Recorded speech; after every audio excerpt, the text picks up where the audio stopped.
Boa noite, pessoal. Estamos ao vivo aí.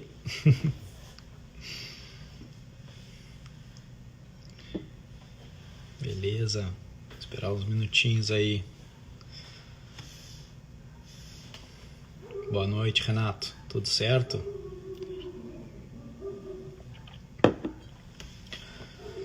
Mais uma live do Farmbox. Hoje vamos trazer um assunto bastante importante para os produtores, com quem entende mesmo, um convidado especialista no assunto. E aí, Lucas, tudo certo?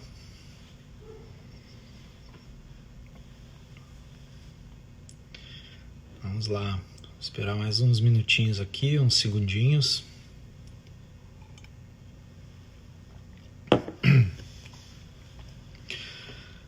Então, gente, vamos começando aqui a abordar o tema aqui.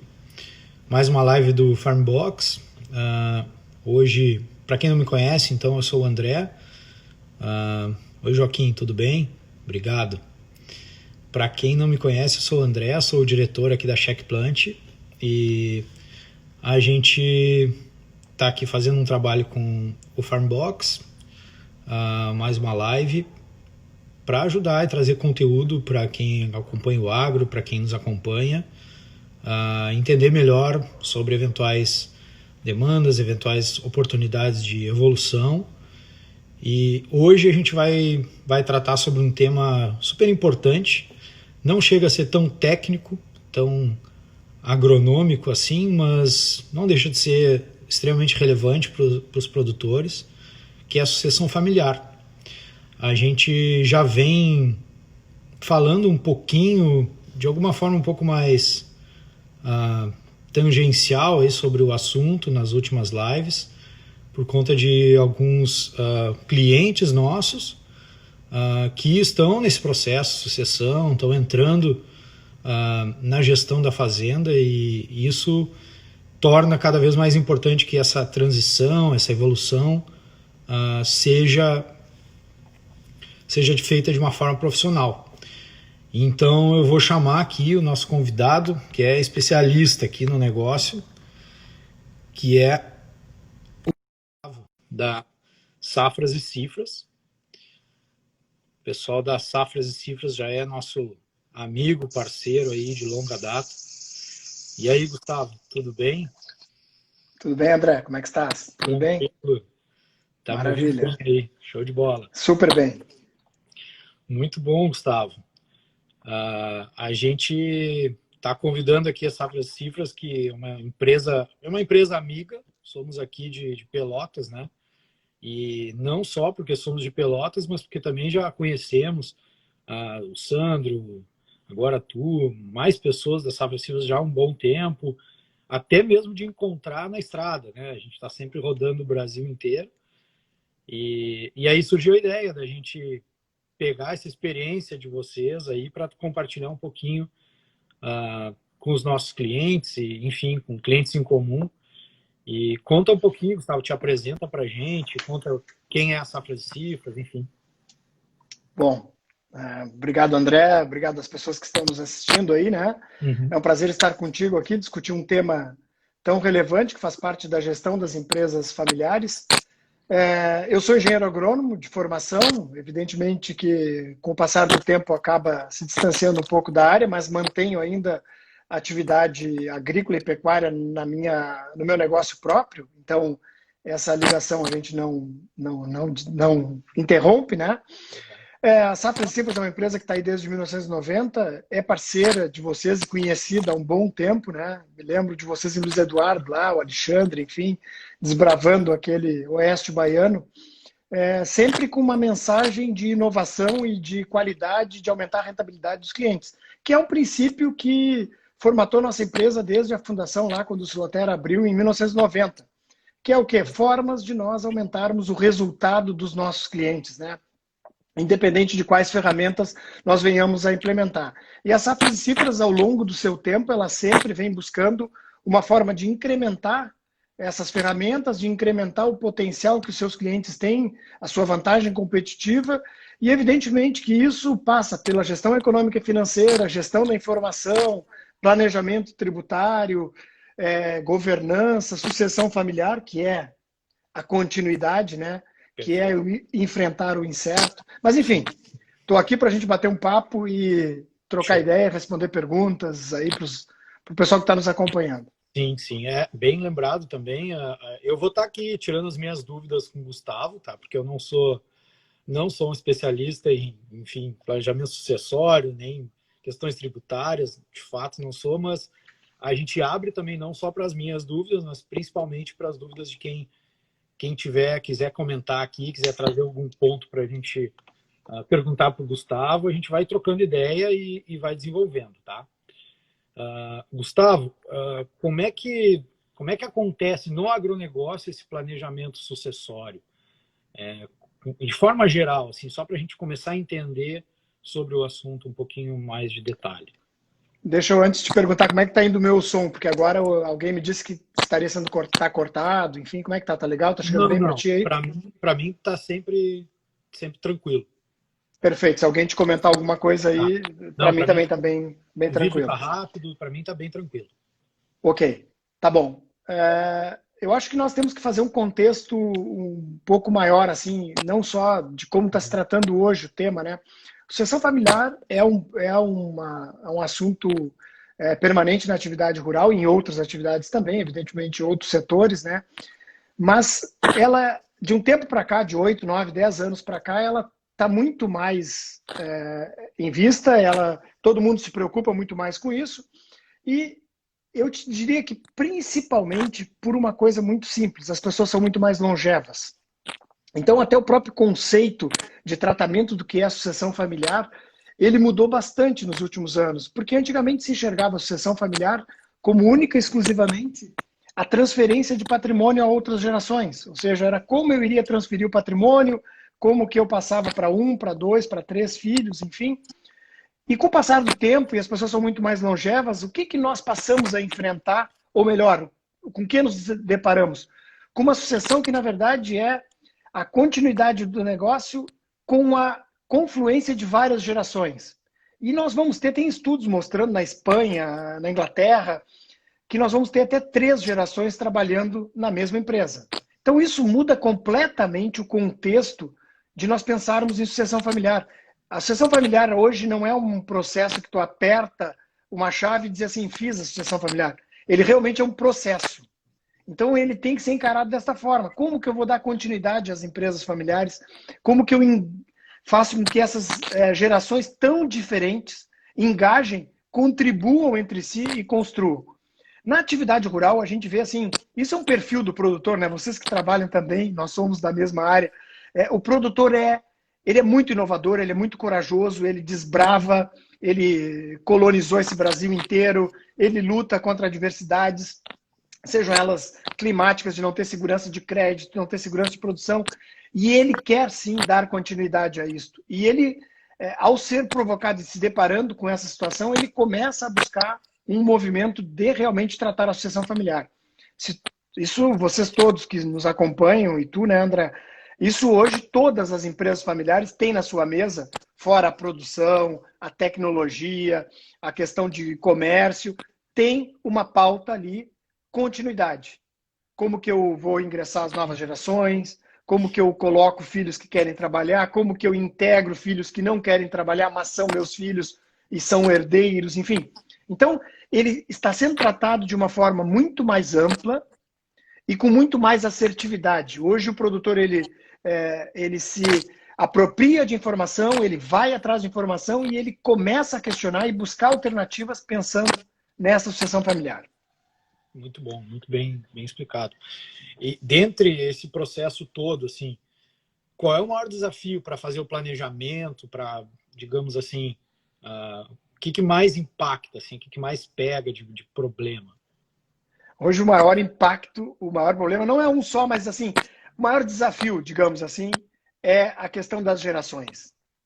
Porque nós pegamos as gerações com velocidades completamente diferentes, com aspirações completamente diferentes, com um enfrentamento de risco completamente diferente.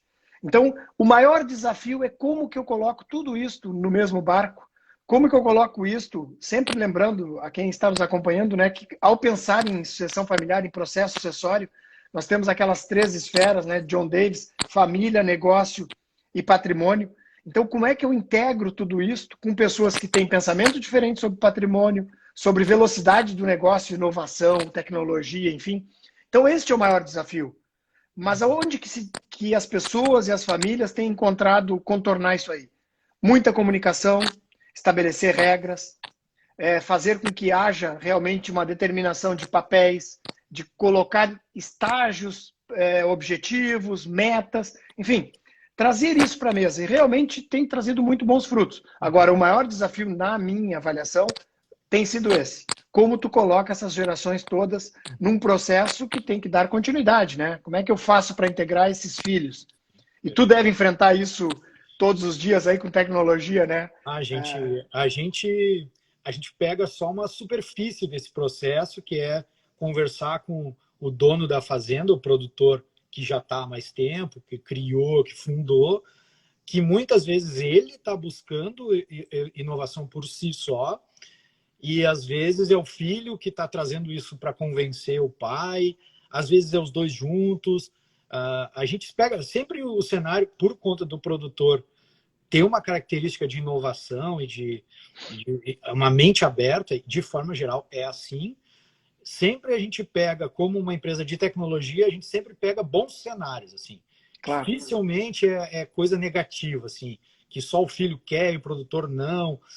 Não, em geral o produtor quer também, e às vezes a tecnologia vem para ser uma ferramenta para os dois conversarem sobre o mesmo assunto. Então, pegando esse teu gancho, né, André? No caso da sucessão familiar, também todos querem. O grande problema é que alguns, entre todos ali, alguns têm um sentimento de tempo que ela tem que acontecer e outros. E tu tem que fazer com que isso sintonize. O Joaquim ele fez uma pergunta que era basicamente a minha próxima dúvida. A gente está sintonizado aí, Joaquim. Falando de tempo, né? Quando que deve começar? O que tem algum gatilho?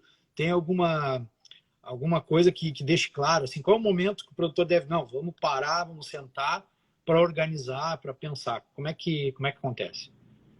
Não existe um tempo, né? Não existe. O processo sucessório ele inicia no momento que nós temos nossos filhos. Ali começou o processo sucessório. Quando eles nasceram, começou um processo sucessório. Ali já está estabelecido.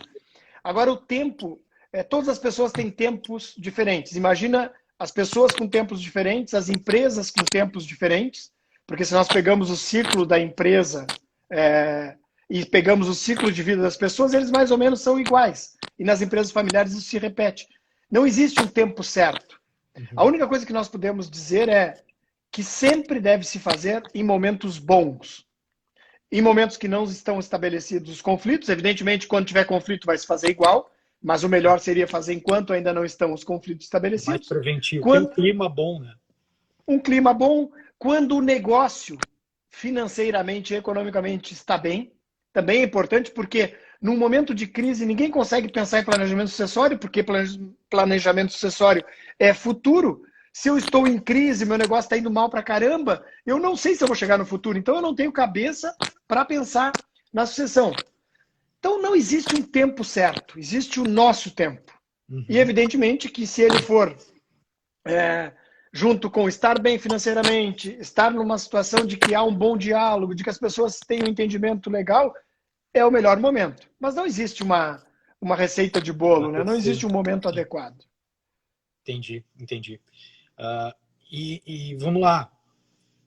Por que quando a gente fala sucessão, a gente às vezes imagina assim, quando o pai já está saindo do negócio, ou quando a gente perdeu o pai. Mas por que e aí tem essa questão de esperar isso acontecer, o pai já está mais fora, ou não, durante ainda o processo ele está dentro do negócio, por que tem que acontecer junto com ele ali? Como é que se dá isso? Imagina assim, quantos produtores nós conhecemos aí na faixa de 60, 70 anos de idade? né? Esses produtores com a longevidade vão ter 15. Nós temos clientes com mais de 90 anos ainda muito bem no negócio, evidentemente, mas o ideal é que se faça essa introdução dos filhos, essa introdução dos sucessores o mais cedo possível. E não é só se introduzir, né? Porque muitas vezes, e nós vemos isso no dia a dia, alguns produtores, alguns patriarcas não dedicam tempo a ensinar o seu sucessor. Então o sucessor acaba aprendendo por osmose, acaba aprendendo por exemplo. E muitas vezes o exemplo do pai não é que ele esteja errado, é que o exemplo do pai é a forma que ele administra. E normalmente os pais administram como donos, porque eles são os donos. Só que essa outra geração que está vindo, provavelmente, vai ser uma sociedade de irmãos. Então imagina que vai ter um filho trabalhando, aprendendo a administrar como pai, como dono. Que ele não tem que escutar ninguém. O único dono. Como único dono. E ele não será o único dono, ele será sócio. Então, o ideal é que se tenha um tempo de aprendizado, que nós realmente dediquemos um tempo a ensinar os filhos a fazer. E como eu te disse, e como é comprovado, nós vamos ter muito tempo dessas gerações em conjunto. Então, é importante que comece o pai a trabalhar com o filho. E aí é muito importante, André, hoje as empresas familiares, elas têm dedicado muito bom, uma boa fração de energia ali para criar regras. Bom, o filho vai entrar.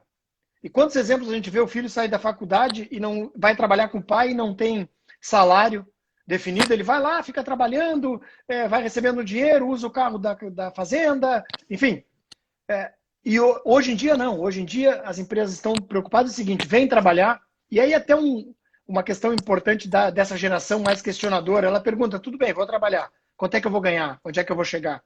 Então já há uma definição quando entra. Vem para executar tal tarefa, com tal remuneração, com tal condição, com tal cobrança de entregas.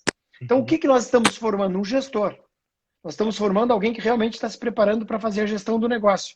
Porque tu imagina se alguém recebe um patrimônio sem ter tido nenhuma oportunidade de exercitar o funcionamento. Joga isso para as nossas empresas, joga isso para qualquer empresa. Os funcionários estão acostumados com o dono, com a forma dele administrar. Aí daqui a pouco entra um herdeiro de paraquedas. Vai levar um tempo para ele se adaptar, a entender qual é a rotina, qual é a sistemática de trabalho, qual é a cultura que estava introduzida ali. Sim. Então, quanto mais tempo nós dedicarmos a ensinar os sucessores, mais chances de sucesso nós temos. Muito Isso bom. É fundamental. Eu tenho uma dúvida. A gente está falando aqui já... Eu vou sempre puxar para o lado do sucessor que participa da gestão da fazenda, porque a gente tem muitos exemplos e vive esse dia a dia mais na gestão da fazenda. Claro que tem o caso dos sucessores que não vão atuar na fazenda, não vão trabalhar, mas são filhos iguais, como tu disse. Nesse caso do filho que está lá, que vai querer trabalhar, que se interessa, que muitas vezes vai estudar agronomia, faz pós-graduação, enfim. Tu tem visto assim que o sucesso da introdução dele no negócio acontece mais quando ele entra, por exemplo, para ser um funcionário com uma atribuição mais simples, mais na ponta, ou não, ou já entra mais na diretoria, na gestão, não, isso não tem correlação com dar certo? Como é que tu vê isso? Tenho visto vários exemplos que a gente coloca lá desde o início para aprender todas as etapas, tem gente que já coloca um pouco mais acima. O importante não é onde começa, né? O importante não é em que estágio começa. O importante é nós sinalizarmos para este sucessor aonde ele irá chegar. E isso é uma coisa importante destas novas gerações, né? Sinalizarmos aonde eles podem chegar, aonde eles têm a possibilidade de construir alguma coisa, né? E lançar o desafio, lançar perspectiva. Isso é que eu tenho visto, nós temos visto como o mais positivo. O fato de, independente de onde entra exatamente, mas aonde que vai chegar. E sempre assim, ó, é muito importante nessa formação, mesmo que nós tenhamos realmente, tu muito mais do que nós temos um contato com os herdeiros também muito constante, nós não podemos esquecer os herdeiros, por quê? Porque dos herdeiros depende a manutenção da escala, muitas vezes. Então nós temos que ter um cuidado diferente do que tinha o dono sozinho, né? Porque se nós não atrairmos os herdeiros para serem nossos sócios, para manterem esse patrimônio unido, manter escala, vender para eles e mostrar segurança, credibilidade, transparência, enfim, Isso é fundamental, trabalhar as duas esferas da segunda, terceira, quarta geração em diante. Não sei se eu te respondi ou fui muito Não, superficial aí. respondeu perfeitamente, perfeitamente. Não é exatamente a ferramenta que a gente vai usar, começa aqui, começa. Não, é o conceito geral, é o propósito geral e o desafio que traz a questão. Muito bom isso. Isso sim. Assim, Gustavo, deixa eu tirar uma dúvida. Assim, quando começa, o que faz para começar? Então, é uma reunião e aí faz algum tipo de alteração na empresa, admite o colaborador novo que é o filho. Qual é a ligação assim que se faz? Como que começa esse processo todo? Normalmente, porque nem tudo é uma regra específica e única, né? Aham. Mas normalmente começa pela construção ali em cima, os patriarcas. Eles começam a conversar sobre isso. Em Uhum. algum momento eles se sensibilizam sobre isso. Muitas vezes a sensibilização vem de uma pressão de baixo, desses filhos que querem entrar, que ficam empurrando, que ficam questionando, enfim. Mas nasce nos patriarcas essa dúvida, esse questionamento. Puxa vida, realmente a vida está passando. Nós Uhum. temos que nos preocupar. E aí vem aquele questionamento, daqui a 10 anos, pega o André e o Gustavo, onde é que nós estaremos? Não sabemos. Podemos imaginar e podemos até desenhar que queremos estar em tal lugar, mas certamente 10 anos terão transcorrido da nossa vida. Então, aí muitas vezes começa, né? Nesse questionamento. E aí, isso vai descendo. Naturalmente vai descendo. No processo sucessório, nós sempre enfrentamos algumas dificuldades nessa situação de começar. Porque quando está começando, mesmo que parta de cima, o que nós estamos mexendo com o patriarca lá em cima? Nós estamos mexendo com duas coisas que ele não gosta de mexer. E com toda certeza, ele tem razão disto, que é o quê? Ele não gosta de mexer com o poder e ele não gosta de mexer com o dinheiro. Então, essas duas coisas, ele não gosta que sejam mexidas. Poder e dinheiro, onde é que se reflete? Na situação dele ser o mandatário, de ter segurança, de ter construído, ter medo que alguém possa botar fora.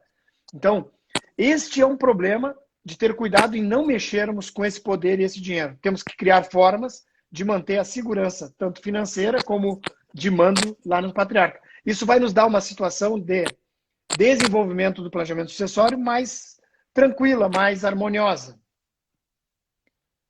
Entendi. Muito bom. E não seria mais fácil, vou te fazer uma pergunta assim, super de leigo, assim. Não seria mais fácil, claro, quando o filho está entrando no negócio e tem um filho e o pai, acho que faz todo sentido trazer ele e tal. Mas quando tem mais irmãos e aí acaba sendo mais complicado fazer esse planejamento e definir funções e quem vai fazer o quê e tal. Não é mais fácil a gente dividir ao meio a propriedade e, bom, fica tu para um lado, tu para o outro e tudo certo. Quando a gente vê que o cenário é um pouquinho mais conflituoso, como é que se faz isso? Primeiro, eu digo que nós temos que lutar ao máximo para manter a unidade do negócio, né? Porque no Uhum. setor primário, escala é vantagem competitiva, não tem como ser diferente. É impossível. Nós vamos perder vantagem em custos, em vendas, em estrutura administrativa, tudo. Vai ficar extremamente complicado. Sim. Além do que, temos que ser realistas. A divisão hoje em dia é extremamente cara, porque nós vamos ter custos para dividir, nós Sim. teremos a situação de muitas vezes não conseguir dividir coisas, por exemplo, é diferente eu dividir um prédio, é diferente eu dividir uma empresa, uma farmácia. Na terra eu vou ter terra boa, água, terra ruim, pedra, lugar que dá para plantar, lugar que inunda. Como é que eu divido tudo isso? Esse é um complicador. Fora a questão do próprio custo. Uhum. Feito isso, passou o custo, acertou a divisão, eu vou fragmentar a propriedade. Com isso eu diminuo escala. Com isso eu perco competitividade. Infelizmente, ou felizmente, aí a discussão é filosófica, a tendência de concentração é natural. Uhum. Os grandes vão sobreviver. E como que eu vou ficar grande se eu me dividir? Eu vou ser pequeno, eu vou ser engolido por outro. Então, muitas vezes é o mais fácil, mas muitas vezes nós temos que relevar que é o mais prejudicial. Sim. Então, não se pode levar como a divisão como primeira chance, porque é muito simples isso, mas pode ser prejudicial. E essa divisão já começa desde o início, vamos chamar, em contrato social. Às vezes o produtor nem tem um contrato social porque ele é um produtor, pessoa física, mas como é que organiza isso documentalmente? Como é que estrutura isso? Bom, primeiro, se a família tem uma ideia de que vai dividir, o ideal Tá, é começar antes de formatar. Aí nós já estamos entrando num assunto que tá muito em moda, tal da holding familiar, né? Fazer tá, holding. tá. A tal do Holding é um holding. martelo, é uma ferramenta. É uma ferramenta como um computador, como um software, é a mesma coisa. Tá. Então, a holding é uma excelente ferramenta, ok. Mas nós temos que estar um passo antes. Qual é a definição da família? Na pergunta que tu estás fazendo. Uhum. A família quer se dividir. Então, o que, que é melhor? Eu formato isto antes de entrar na holding. Como é que eu quero dividir? As questões de terra. O dono ainda é um só, Claro. evidentemente. Mas eu já formato os quinhões aqui atrás. Uhum. Levo isto para empresas. Vou dividir em duas, levo para duas. E lá dentro eu organizo essas organizações de cotas e aí depois transfiro. Né? Então, é importante que eu faça isso antes de entrar na holding. Por exemplo, né? Se o caso for dividir, Sim. evidentemente. E como eu disse, a holding é uma excelente ferramenta, mas ser bem usada. Ela é boa por quê? Porque ela nos obriga a ler contratos, ela nos obriga a falar de regras, que até então o produtor, normalmente, o produtor rural, normalmente as coisas são um pouco mais informais.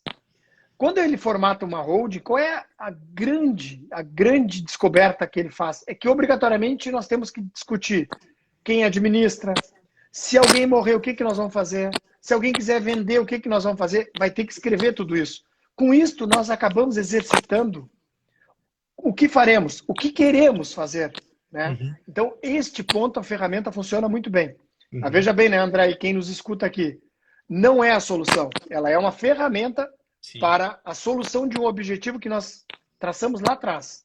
E tem que ser bem trabalhado esses assuntos, porque tu está num momento bom e aí começa a exercitar projeções de coisas ruins que podem acontecer. Então, a gente está escrevendo algo meio que pensando no que vai dar de errado, ou sei lá, problemas. Então, tem que ser bem conduzido, né? Bem conduzido. E não é assim a questão de que pode dar errado, né? Pode dar tudo certo, mas sempre temos que ficar protegidos, temos que ter essas questões do possível dentro Uhum. de um limite. E Aham. aí a holding serve para isso. Sim, sim, sim. Mas, repito, não é a solução. Uma Sim, holding, um contrato social de uma empresa mal escrito é o pior dos cenários. É o pior.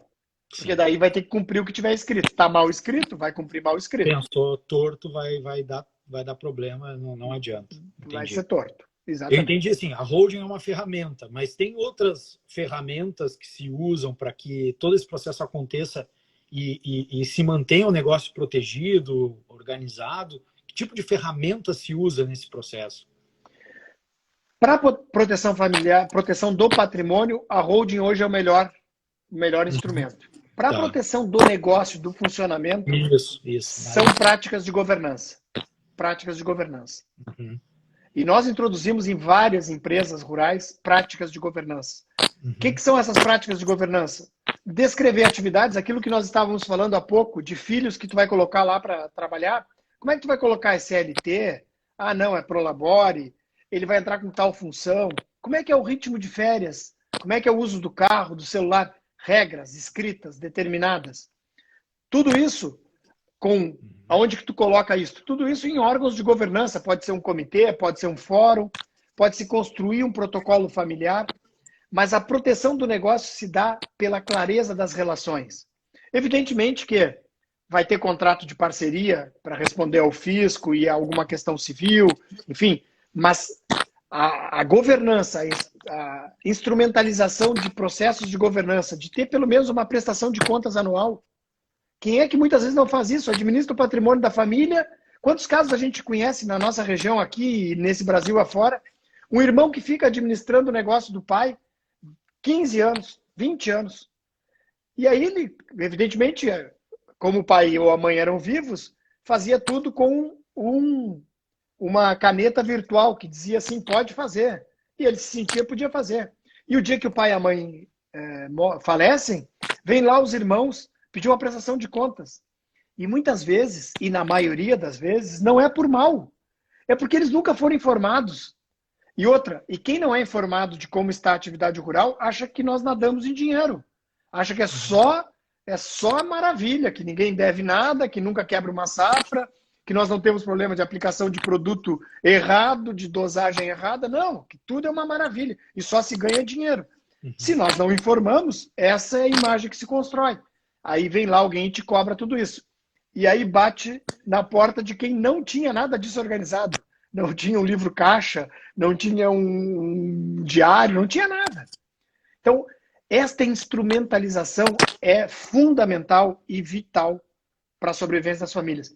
Sim. Numa pesquisa aí de 2014, 2015, eu não recordo agora, 85% dos problemas de rompimento da primeira para a segunda geração, que é onde se concentra mais de 80% da dissolução das empresas familiares, ou seja, de pai para filho, aí se dissolve mais de 80%, e não é uma estatística brasileira, isso é mundial.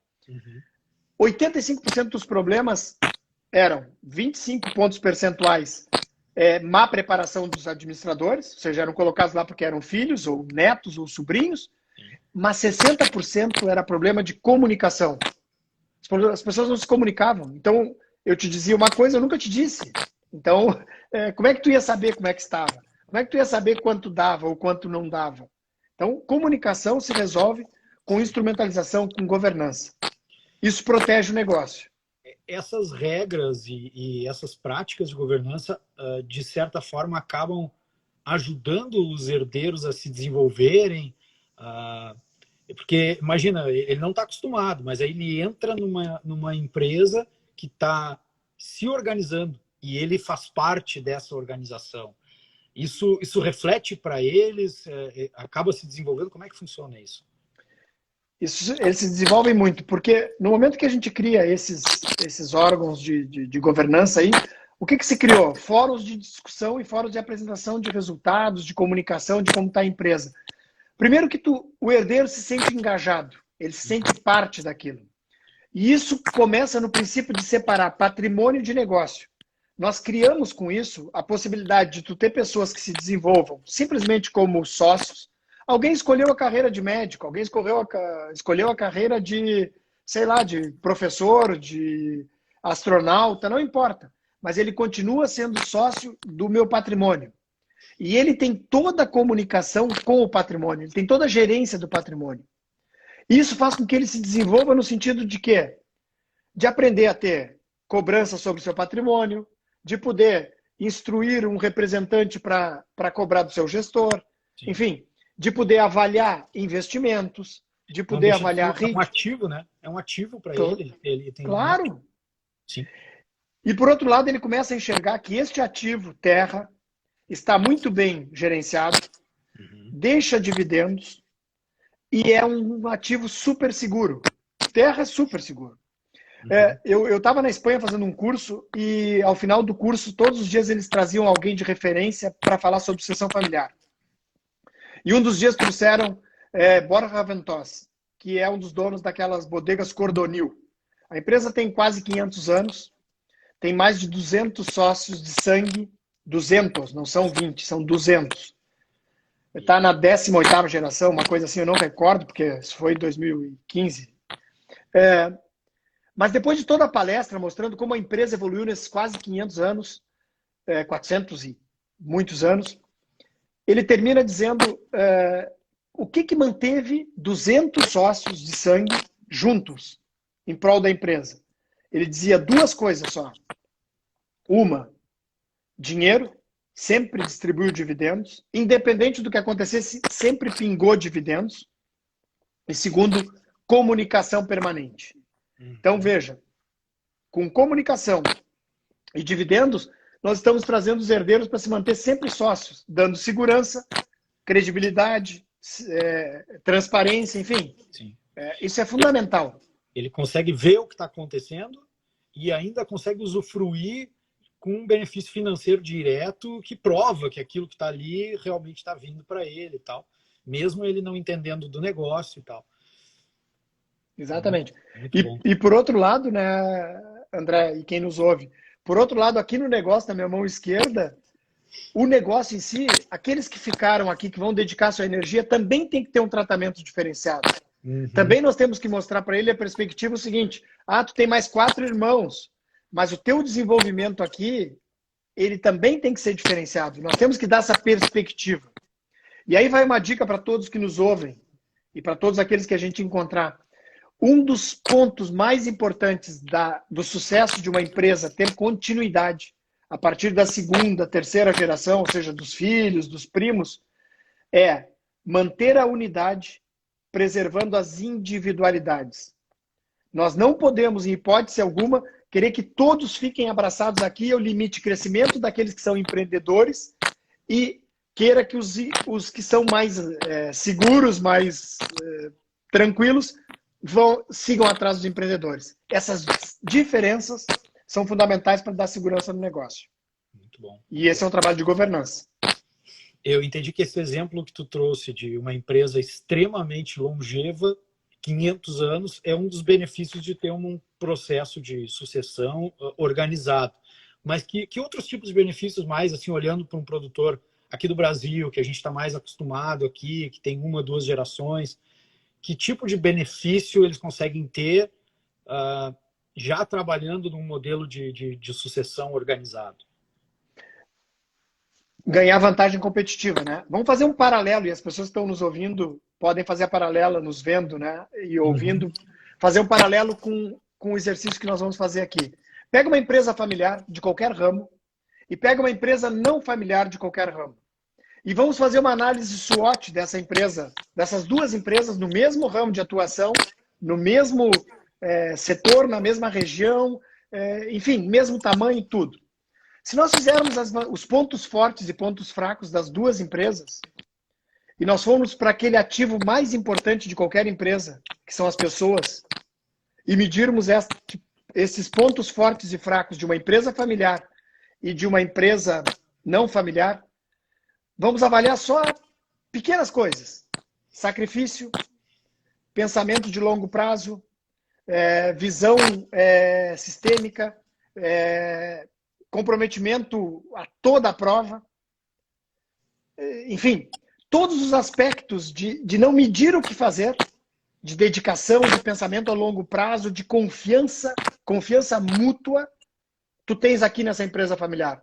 Já nessa outra empresa aqui, tu tem, mas não tão saliente como este.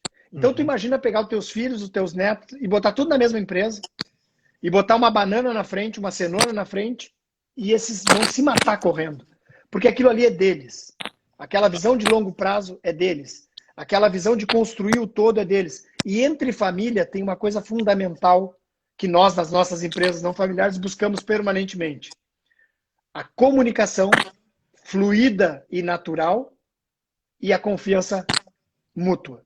Perfeito. Não que não tenha confiança aqui, mas na família isso se desenvolve de uma forma muito mais enraizada. Então, quando eu analiso tudo isso, tem um outro trabalho que analisou mais de 100 mil empresas na própria Espanha, mostrando a evolução das empresas familiares e as não familiares ao longo de 14 anos. E as empresas familiares sempre cresciam mais tempo, permanentemente crescendo, menos inflexões que as não familiares, que cresciam, aí vinha uma crise, caíam, vinha outra, subiam, caíam. A empresa familiar, essas pessoas aqui ficam, pode estar o pior dos momentos. Os teus familiares não te abandonam. Sim. A empresa entrou em crise aqui, talvez alguns funcionários não continuem contigo, mas esses aqui vão. Então, quando nós analisamos a vantagem competitiva, isso se ganha em muito a partir da segunda geração. Tu junta isso, né? Trazendo a experiência do pai, da mãe, juntando com os filhos. Imagina esse choque de geração, daqui a pouco os netos, porque nós teremos 3 gerações trabalhando. Teremos, claro. Imagina o que isso soma numa empresa. Qual é a visão deste neto aqui? A visão desse neto é que ele vai continuar nessa empresa por 1000 anos.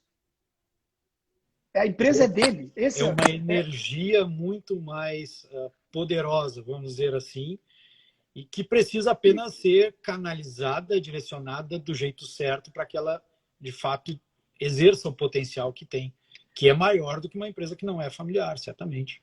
Claro, porque... E esse é o grande risco da empresa familiar, né, André? Se eu não faço nada, se eu não organizo a governança, se eu não organizo a comunicação, todos esses pontos fortes aqui se tornam pontos fraquíssimos. Perde-se a confiança, a comunicação vira um pandemônio, porque não vira comunicação, vira boato. E aí nós temos a desconfiança, nós temos o rancor, porque aí tudo aquilo que eu me sacrifiquei, eu vou dizer agora eu quero te matar, porque eu não estou sendo valorizado. Sim. Então, tem que organizar, porque essa empresa tem um potencial gigantesco. Qualquer empresa familiar tem um potencial gigantesco. Exato. Sabe que, só fazer um parênteses, né? A Safras e Cifras não trabalha com pequena propriedade. Nós só trabalhamos com médias e grandes empresas no meio rural. Mas em 2010 nós resolvemos fazer um trabalho para a Cooperalfa em Santa Catarina, que é uma empresa de pequeníssimos, uma cooperativa de pequeníssimos produtores. Na época tinha mais de 15 mil associados, pequeníssimos, minúsculos, de tudo que é tamanho. Nós fizemos palestras para mais de 10 mil pessoas. Tema sucessão familiar, eles estavam muito preocupados com a família, com os filhos indo embora. E uma das coisas que mais se ouvia da juventude é que, dentro da empresa familiar, muitos que ficaram se deram conta que tinham o potencial de crescer enormemente. Porque qual é o limite quando tu estás na tua própria empresa? Qual é o limite? Não tem. Não existe limite. Não existe limite. E aí vem uma área que vocês dominam, né? Tecnologia, inovação. Qual é o limite disso tudo? E aí essa juventude que coloca isso tão bem, junta isso tudo com a experiência dos mais velhos, com a solidez de um negócio, isso vai muito longe. Isso é uma empresa muito forte. Perfeito. Essa era a minha próxima pergunta. Como é que tu tem visto a tecnologia digital participar desse processo, impactar esse processo de sucessão familiar? Como que isso ajuda? Como que às vezes atrapalha? Quando que acontecem fatores assim? Isso veio para ficar e isso é vital, né? Isso ajuda principalmente aonde? Na comunicação. E quando a gente fala em transformação digital, em controles digitais, não pensar só na área de vocês, por exemplo, na informação de produção, na informação de custos, que é fundamental para a gestão, mas essa transformação digital também já está acontecendo na parte fiscal desses clientes, com o livro Caixa Digital, com a nota fiscal eletrônica, com todos os sistemas de controle que o governo implementa digitalmente. Hoje, as empresas têm formas de se comunicar que antes não tinham. Por exemplo, se faz uma ata de uma reunião de governança com sócios morando no exterior, em qualquer país, e ele recebe a ata digitalmente, com tudo que se tratou, com tudo que é... Então, o digital é fundamental para acelerar esses processos. Perfeito. E é a mesma coisa, né, André? Vocês dominam isso muito mais do que nós. Se bem usada, essa ferramenta transforma. E transforma muito bem.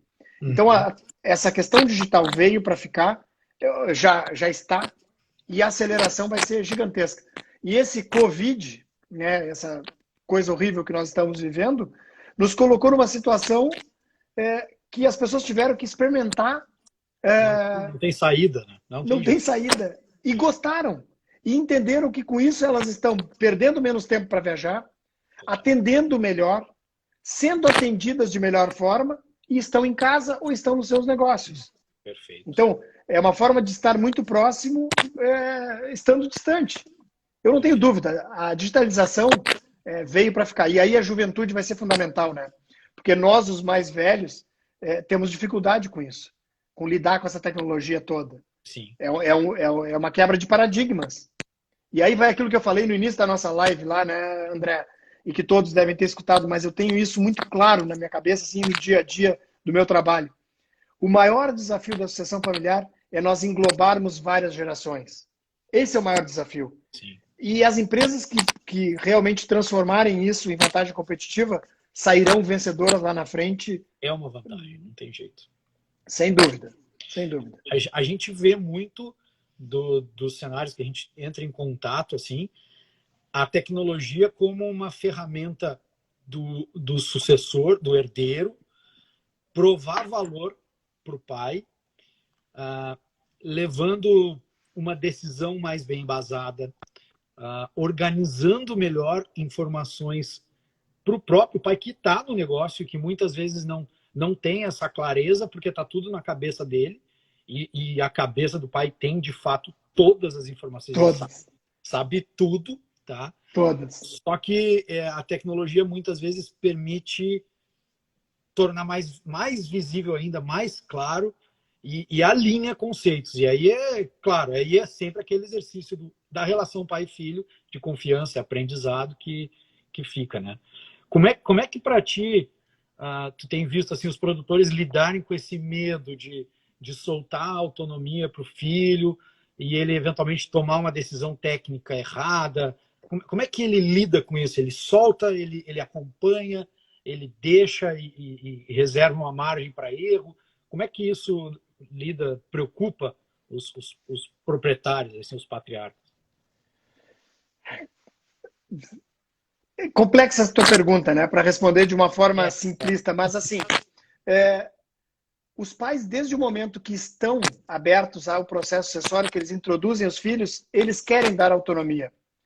Mas lembra que eu comentei, e isso é muito real, isso tem estudos que mostram isso muito profundamente, e a realidade nos ensina que é difícil de largar algumas coisas. Sim.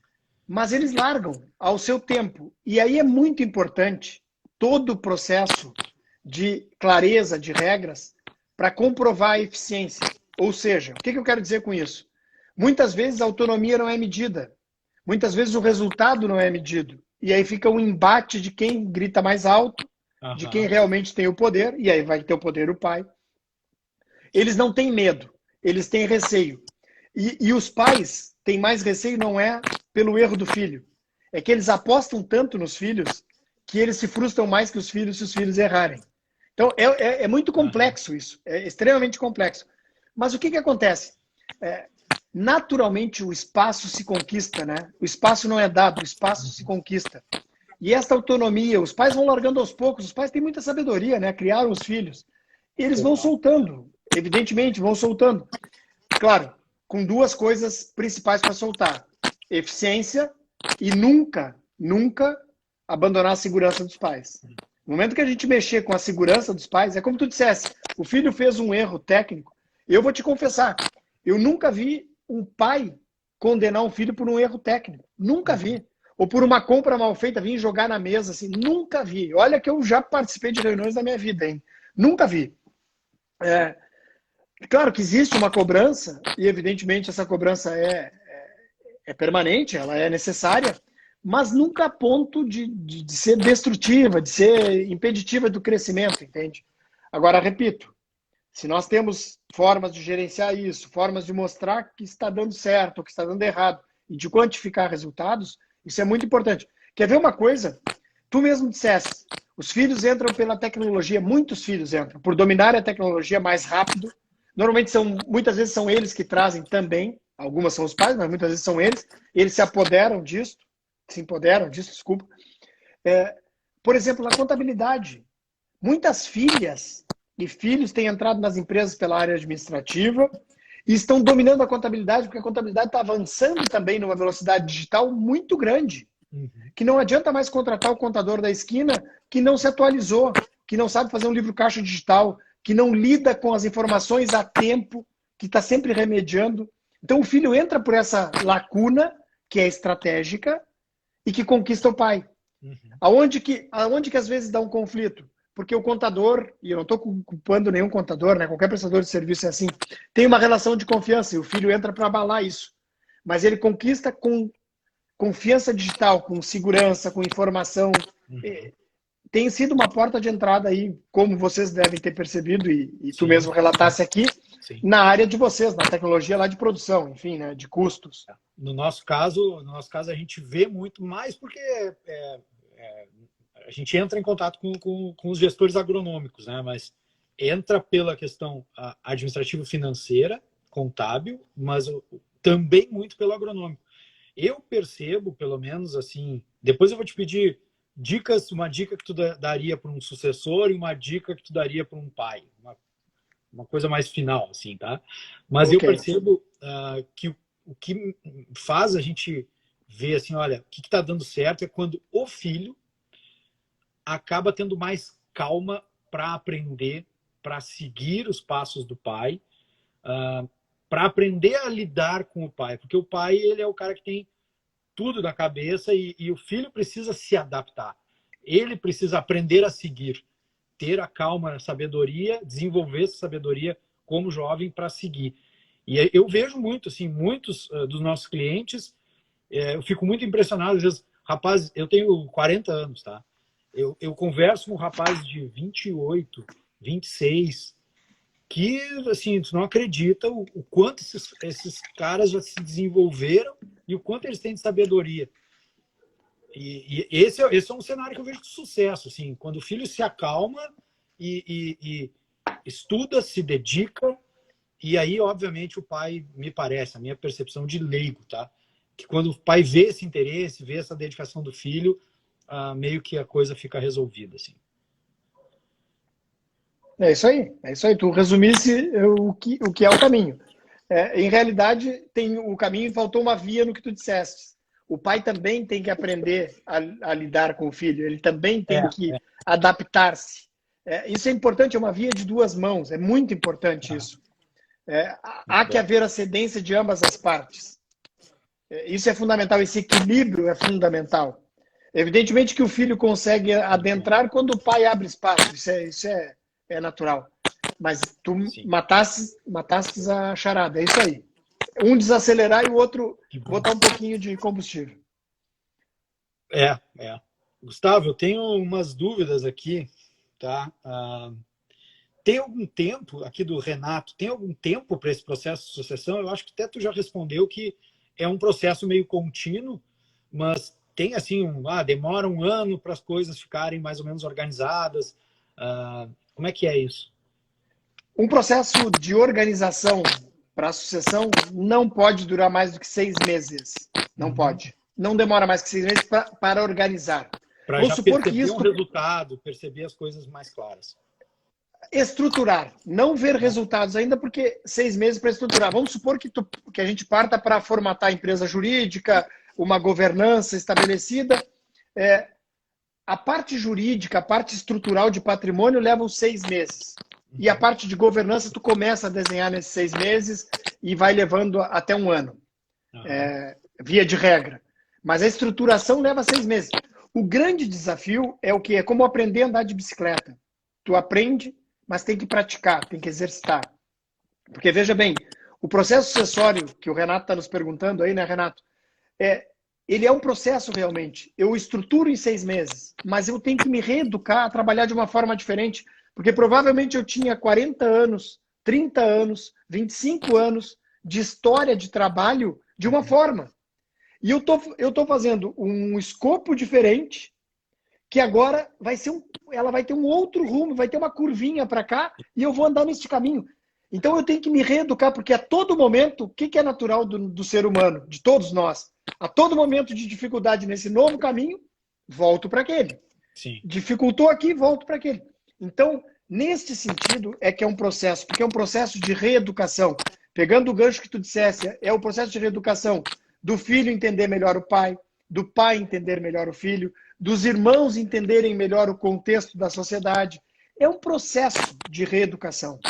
E é um processo de construção para a gente ter continuidade na nossa empresa. E eu acho que resultado mesmo prático, eu acho que se vê ao longo de algumas safras, porque o momento que a gente consegue aproveitar a energia do filho, as inovações que o filho vai trazer, o braço dele ajudando ali, isso vai começar a trazer resultado meio que no médio e longo prazo. Aí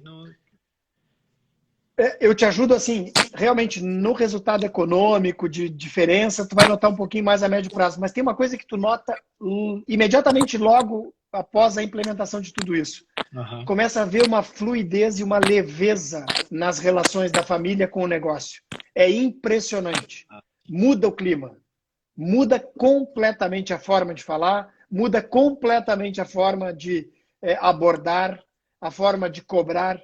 E aí há uma leveza. E isso ajuda em todos os aspectos, na relação familiar, na relação da empresa, na relação com os empregados, com os fornecedores, com os clientes. Então, isto tu colhe muito rápido. Essa leveza vem muito rápido. Porque todo mundo vai se sentir seguro. Eu acho que isso é muito importante por conta de que, pelo menos aqui a gente vê assim, o ser produtor é uma atividade de muito risco, é muito cansativo, passa na estrada, E aí, assim, além disso, ainda tem um desconforto familiar, uma questão estressante dentro da família. Então, assim, para que tudo isso, sabe? Então, acho que é muito essa questão de, pelo menos, tudo isso que a gente está se esforçando traz um benefício para a família em si, além do patrimônio financeiro e tal. Então, acho que esse conforto aí, a percepção desse conforto deve ser muito importante. É fundamental. Muito bom. Uma última pergunta, Gustavo, talvez rápido, assim, porque a gente está já meio que estourando o tempo. Estourando. O Flávio perguntou se o cooperativismo não é um exemplo a ser seguido por uma empresa familiar. Eu não sei se eu entendi bem a pergunta, mas acho qual a relação, qual a equiparação que se tem do cooperativismo para a sucessão familiar, eu acho que seria isso. Complexa pergunta, mas eu entendo que seja o princípio do cooperativismo, né? Das pessoas estarem imbuídas do mesmo fim, de contribuírem para todos se ajudarem, enfim. É um pouco, sim, se a gente levar... Eu nunca parei para fazer essa análise. Tá bom. Confesso que nunca parei para pensar sobre isso. Tá bom. Mas acho que é interessante avaliar. A Tuíra perguntou como evitar conflitos de gerações, mas eu acho que a gente já meio que falou bastante sobre isso. Né? Mas então, não tem como evitar. Conflitos são bons, isso que a gente tem que dizer. Conflito constrói, desde que eles sejam administrados. Conflitos constroem. Tá bom. Gustavo, se quiser deixar mais alguma mensagem, eu queria te agradecer muito pelo teu tempo, pelo teu conhecimento, tua forma muito clara e precisa de tirar as minhas dúvidas meio leigo aqui, de leigo, mas eu acho que foi bastante válido para bastante gente aí que nos acompanhou. Se quiser deixar alguma mensagem. Maravilha, eu só tenho a agradecer a oportunidade, André, dar os parabéns para a empresa. São um bom tempo, são jovens de exemplo aí, que cresceram, enfim, trazem um trabalho interessante. Essas lives são muito importantes porque nós temos a obrigação de difundir conhecimento e realmente desejar a todos aí um excelente ano e que em breve estejamos todos rindo dessa situação de Covid e tudo que vai passar. Tá bom? Desejo uma boa noite, um abraço e obrigado pela oportunidade. Beleza, Gustavo. Obrigado. Obrigado a todo mundo que participou. Quem depois não pôde acompanhar tudo, a gente vai deixar na timeline do Instagram do Farmbox o vídeo completo, tá? E grande abraço a todos aí, gente. Obrigado pela oportunidade aí. Valeu, até mais.